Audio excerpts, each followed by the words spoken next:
7 a.m. Reiko Kujirai wakes up and puts on her glasses. She cuts and eats watermelon while the TV blares in the background, then sits outside the balcony for a smoke. As she makes her way to work, people listen to the news explain that generic Terra is capable of fucking up the memories of all human beings, making even eternal youth and immortality a reality. Using advanced technology, with a focus on safety, its construction continues today, and its merchandise was flying off of the shelf. T-shirts with the mascot were the most popular. Two men watching spoke of the project being run in the private sector by Hebinuma Pharmaceutical. Reiko stopped to take off her glasses and rub her face because she was in pain. Reaching Wang Loi Realty Company, Reiko entered, and about to clock in, her coworker, Hajime Kudo, put his punch card in first, making her late. During work, as she was handing him the listings, she was cold, so Kudo apologized, offering to buy her lunch. While their supervisor rambled about the lacking comforts of the second Kowloon, Reiko once again took off her glasses and rubbed her face. She took Kudo to the new Hawaiian cafe that had opened up last week. She'd been wanting to try it, but got dragged away by him because he wanted to eat at the usual spot. Reiko was rightfully peeved at this point, despite Kudo explaining how delicious a plump boiled dumpling in golden broth tastes. She then took off her glasses, remarking that her prescription has been off all day. And seeing her using Hebinuma Pharmaceutical eye drops, Kudo began to shout. Since the son recently took over the company, he just felt he couldn't trust them now. The man just seemed so sketchy. Kudo believed all she needed for eye strain was to massage some pressure points. Reiko rejected his offer, knowing he'd just apply pure brute strength. The two discussed rental places they had sold off, and Reiko was surprised at how kind Kudo really was. He would sometimes fix things by himself. He just wanted the tenants to be comfortable. With some remaining time during lunch, Reiko told him they should get some tea. However, Kudo teased, telling her she should go see an optometrist. He was surprisingly attentive to the fact she might have the wrong prescription. He'd get tea with her another time. Coming back to work after seeing an optometrist, her supervisor was surprised to hear her vision was 20/20. Outside, looking up at the generic Terra, Kudo uttered they'd all be punished for building things like that. He was against it. In his eyes, the government was using their tax money to make a fake Earth. Taking a smoke together, Reiko wondered how long that Hawaiian place would stay open. For some reason, new stores closed really quickly here in Kowloon. Kudo replied Kowloon was supposed to be a nostalgic place. A flickering streetlight, a moldy back alley, noisy neighbors. He felt the nostalgia had the same feeling as being in love. The residents loved it here in the nostalgic Kowloon. That's why he believed it didn't need to change. Reiko didn't personally feel the nostalgia in this place, but sometimes she felt it with Kudo. A wind blew. She quickly tried to explain she didn't mean it that way, and now they were face to face. However, he only wanted to tell her she had crow's feet. At work the next day, Reiko reappeared wearing fake glasses. She just couldn't get used to her face without them. Kudo poked at her for hiding her crow's feet, telling her at 32, she should stop fighting the losing battle of aging.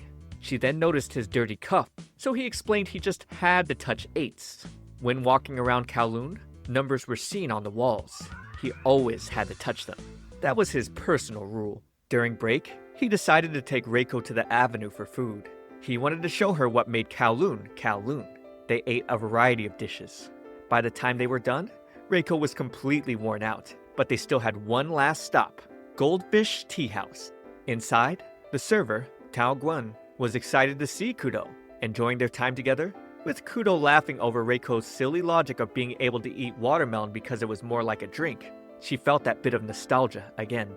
She suddenly brought up that it tasted good to smoke after eating some watermelon, and wondered if she sounded weird. But no, he just remembered there was someone else who said the same thing. He liked little quirks like that. Finding familiar quirks could make you happy, and it helped you remember things. Taking their leave, Tao thanked them for coming, saying he was happy Kudo could bring his girlfriend again. But Reiko assured him that wasn't the case. Making their way, she thought maybe Kudo should have corrected Tao, since it'd be awkward if he ever went back there with his real girlfriend. She then stared up at the generic Terra next to the moon, and Kudo came back with a goldfish, a souvenir for her to keep at her place. The next day, the Kowloon Environment Management Center announced a photochemical smog warning, as well as a heat and high humidity advisory, advising people to refrain from outdoor activities and to be cautious of indoor heat stroke. Well, Reiko was ignoring all of that to paint, and seeing as how she lost balance and accidentally touched the wall, she realized she was in for a long day. Nearly finishing in the evening, she was about to fall over when Hajime suddenly caught her. He was late, but his excuse was that the hero was supposed to arrive late. He didn't know she was doing this, and learned she just wanted the tenant to be comfortable. A second-hand line she learned from someone. Kudo wondered if he was rubbing off on her, but she told him not to get cocky. Watching him paint the last wall, she started thinking about how she was in love with him. The next day at work, she tried to wake him up, and he smiled, suddenly pulling her in for a kiss, but then quickly pushed her off, apologizing, saying she was the wrong person. This left her completely red in the face. She was a little sad that she was hung up over the kiss, and he wasn't. After he clocked out, she noticed his papers were messy and tried to clean it up. She got curious, seeing a photo of him next to his girlfriend. She was curious about this woman who supposedly had the same quirks as her. She went back to the tea house, and pulling out the photo, Tao said that was such a fun day. It was a photo he had taken right here to celebrate her engagement with Kudo, but she didn't understand any of this. Leaving the tea house, she received a sudden call from Xiaohei. Xiaohei's neighbor's been really noisy at night, and she couldn't handle it anymore. So, Reiko decided she'd look into it. Just ringing the doorbell at the neighbor's place, Reiko was suddenly met with a swarm of generic Terra plushies and Yao Mei, apologizing because she was still working on them. Inside, Yao Mei apologized because she still needed to make 50 more. Still feeling down and confused, Reiko brought up the picture of Kudo and his girlfriend. She claimed the girl in the picture wasn't her, confusing Yao Mei. But Reiko knew that she and him were not in that kind of relationship, and had never taken that photo. She also had no memories of it. Not just the day they had taken the photo, she also couldn't remember anything about her past. She didn't notice that until today, and never even thought about it. Kudo had also never said a word. Yao Mei smiled, accepting that the girl in the photo wasn't Reiko. She herself was also a person without a past, just like Reiko. From her head to her toe, she had work done on her entire body. She threw all of her past away. If someone brought up her past, she'd deny it and tell them it wasn't her. She was going to be the one to decide who she was. She brought out egg tarts. It was the first thing she ate after the plastic surgery. She treated it like a birthday cake for her newborn self, and she was happy to give Reiko one. Finding his drawers empty of the photo, Kudo remembered when he had transferred from the Japanese branch to the Kowloon one. Reiko welcomed him. At the time, he was 30 years old and just 2 years younger than her. Touring the town together, she thought Hajime was a good name, since 8 was considered a lucky number here. It sounded similar to Fatchoi, as in, may you be rich. Reiko displayed her skills in Mahjong. She attributed the win on that day to Kudo, with his name sounding lucky and all. They ate at the Tin Tin Eatery, where she told him they'd always have lunch at this place, because there was a rightness to the plump dumplings and golden broth. They drank watermelon juice and smoked on the rooftop together. He asked her about any other hints she had for navigating the Kowloon, and he was surprised to hear her respond, to be in love, I guess. But she was serious. A flickering streetlight, a moldy back alley, noisy neighbors. She described those things made Kowloon feel nostalgic, and that the feeling of nostalgia was the same as being in love. She was in love with Kowloon. The next day, Reiko and Yao Mei had lunch at the Chicken Family restaurant. They munched on the delicious Hong Kong lemon chicken, and Reiko admitted she wanted to know the truth about the photo now. Yao Mei thought there was no reason Reiko couldn't just ask Kudo outright. It's not like she was in love with him. But of course, she was. So, Yao Mei gave her hypothesis. The woman in the photo was Reiko B. The simplest explanation was that Reiko B had amnesia, and that Reiko was in fact the same person. Perhaps Kudo was waiting for her memories to come back. If that was the case, it made sense he didn't want to tell her the truth. Still though, Reiko wanted to know who she was in his eyes. At work, with some leading, Kudo admitted he felt nostalgia being with Reiko too. She had him look at her with glasses off, and he approached, commenting on her lack of piercings and her obvious crow's feet. He then invited her for lunch, but of course, she was going to deny him because of his rude comments. After he left, she put the photo back in its proper place and flicked it. Today, Hebinuma General Medical Center opened to celebrate their participation as advisor on the generic Terra construction project. They were offering free health checkups to all residents. Yao Mei wondered if Dr. Hebinuma was here. He was so popular, it was impossible to book consultations with him. Xiaohei then came by. She was, of course, the girl who had called Reiko about Yao Mei making ghost noises next door. The three did their checkups, and going to their last, Reiko fixated on the anti-aging services. She wanted to get rid of her crow's feet. Leaving Goldfish Tea House, the girls were disappointed to learn Tao had quit working there suddenly. Reiko spotted a jewelry merchant, thinking about how Kudo had commented on her lack of piercings. Yao Mei knew Reiko would be just like Reiko B with piercings on. And so, she brought up the ones most similar to what she had worn in the photo. At work, Kudo was curious if Tao had moved, since he was the one who brokered Tao's apartment. Looking into Tao though, he was hit with 500 internal server error. He had never seen this error before. He was surprised, seeing Reiko enter with earrings on. She explained her earrings weren't pierced. The new earrings were just clip-ons, and that she just wanted to change things up a little. She wasn't expecting Kudo to be frowning though. He walked out, uttering for her to knock it off. At Yao Mei's, she dropped the earring. The look on Kudo's face wasn't the one she was hoping for. Kudo sat in an alley under the rain, while Reiko was trying to figure out who she was, only to decide on boxing away the things that made her like Reiko B. Taking a smoke, Kudo happened to walk in on her. He apologized for yesterday, admitting he felt frustrated and just happened to take it out on her. She at first was going to tell him it wasn't so bad, but decided to pressure him on how deeply hurt she was. So, she wanted him to join her for lemon chicken lunch today. He was fine, instead suggesting they had it for dinner, since they were probably going to get drinks as well. He reluctantly enjoyed the dish, and she was beaming as she proclaimed, "I told you, didn't I?" Outside, with her stepping into a puddle, he suddenly grabbed her hand, telling her to watch where she was going. She wondered if he was mistaking her for someone else again. But no, he told her he was looking at her. Staring up at the sky, he commented on how the generic Terra was shining extra bright. The next day, she and Yao Mei went back to the medical center for anti-aging treatment. She met with Dr. Miyuki Hebinuma, who wanted a close look at her face. He thought her skin's glow and feel were exquisite.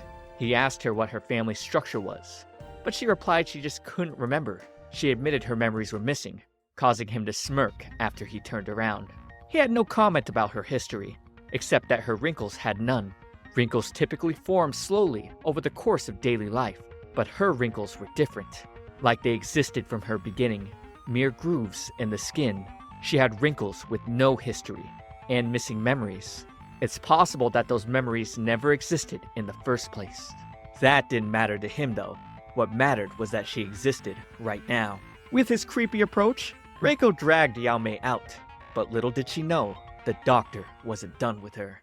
Back in the day, Kudo and Reiko were helping out a resident. On their way out, Kudo nearly collapsed, likely from heat stroke, so she invited him back to her place for a break. He had his reservations, believing he shouldn't really go inside a lady's apartment, but she assured him it was fine. After drinking some water, he took in the look of her room, not a plushie in sight. It was at this point he had been in Kowloon for a week, so Reiko was interested in his thoughts, and he answered he experienced the feeling of nostalgia often. She believed feeling that here was somewhat strange. She hadn't lived anywhere before this place, so nostalgia wasn't just about memories and experiences. Despite that, it gave a feeling of elation, as if you'd known something all along. In her opinion, nostalgia was a feeling of wanting to lock something up in your heart. That's why it was the same as being in love. Present day, their boss was excited to see Dr. Hebinuma. They had brokered the space for the new clinic that just opened. He was hoping to open another new clinic in the area. His look was creepy, sending Reiko chills.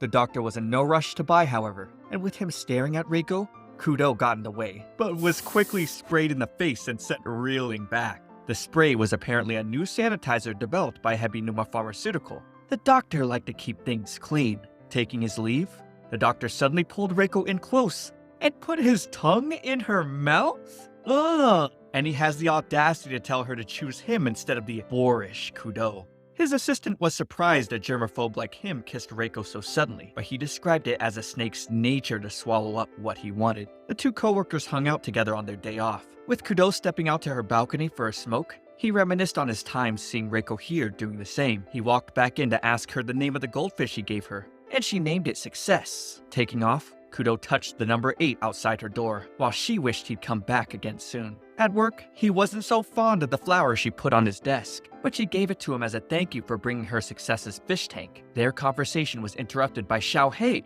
who was looking to move again because she had too much clothes. She needed more space. Having bought them with her hard-earned money, she wasn't going to let go of a single piece of her clothing. Xiaohei then noticed the sunflower and explained in flower language it meant, "I only have eyes for you," causing Reiko to get flushed red. Reiko didn't actually know that, and rushed Xiaohei out to end the embarrassing scene. Xiaohei had now viewed 7 new places at this point, but not a single one clicked for her, so Reiko suggested somewhere outside of Kowloon, like downtown Hong Kong. Reiko knew she worked part-time with limited responsibility, so anywhere should be fine. Then suddenly, she was hit with the memory of Xiaohei saying she didn't want to leave Kowloon. That's how Xiaohei felt back then too. But Xiaohei didn't remember ever saying that. Kudo then gave Reiko a call, letting her know about a good spot on Nam Kang Street. The inside was quite small, but had a lot of storage. Reiko thought it wouldn't have been good. However, Xiaohei was very excited and wanted to buy it immediately. She didn't care about the lack of space, since she was barely home and worked all the time. It had a rooftop as well that she was super stoked about. Reiko felt defeated at this point. Kudo knew that as long as it suited the tenant, even a property with a strange floor plan could be a good one. The rooms Reiko suggested were all good options for anyone but Xiaohei. Basking in the beautiful weather, Xiaohei pointed down below to a field of flowers. Reiko looked at Kudo, then looked down. She remembered the meaning of sunflowers and wondered who Kudo had eyes for. She later went to buy a watermelon juice, but her coin fell and was picked up by a masked man. After some coin tricks, he handed it back to her, but she felt he seemed familiar somehow. Elsewhere, maids were speaking of a recent news article that read, Dr. Hebinuma was the child of a mistress and adopted.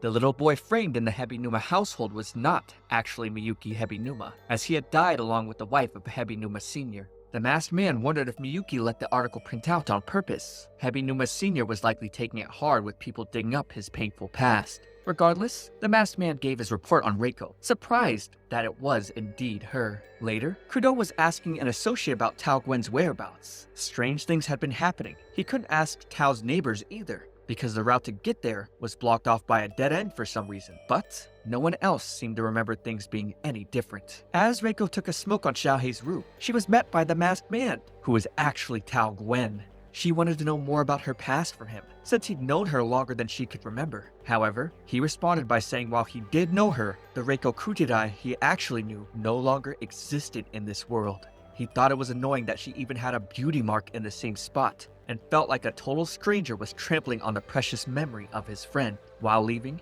he told Reiko to tell Kudo he'd visit him soon. Reiko left, with only more questions, and now understood if what he said was true, then she and Reiko B were not the same person. Returning to work, she found the sunflower dead, and all Kudo uttered was, Reiko, I hate you. She threw the dead sunflower away. She reflected on living in Reiko's room, putting on Reiko's clothes, and going to Reiko's job. But the past where she was loved by Kudo belonged to that Reiko, not her. While disposing of papers with him on the route, she decided to confront him.